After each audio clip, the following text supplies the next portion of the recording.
এইরকম সুন্দর জায়গা হাঁটাহাঁটি করতেও ভালো লাগে। দেখেছেন কত সুন্দর পরিবেশ, চতুর্দিকের পরিবেশ।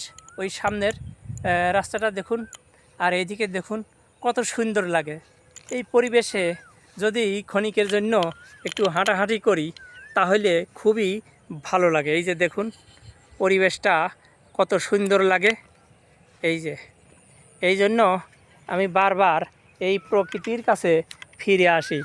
দেখুন এই জায়গা সবুজ শ্যামল, এই চত্বরটা কত সুন্দর লাগে। সেই কারণে আমি একটু শান্তির জন্য, একটু ভালো লাগা পাওয়ার জন্য, মনের একটু প্রশান্তির জন্য আমি এই প্রকৃতির কাছে বারবার ফিরে আসি বাংলার মুখ দেখার জন্য। আপনারাও এইরকম প্রকৃতিতে আসবেন, প্রকৃতিতে হাঁটাহাঁটি করবেন সকাল সন্ধ্যায়, তাহলে আপনার স্বাস্থ্যের জন্য ভালো হবে। সবসময় এই মোবাইল বা কম্পিউটারের স্ক্রিনে চোখ রাখবেন না, এই প্রকৃতিতে চোখ রাখবেন, তাহলে সেটা আপনারই জীবনের জন্য, স্বাস্থ্যের জন্য কল্যাণ বয়ে আনবে। ধন্যবাদ।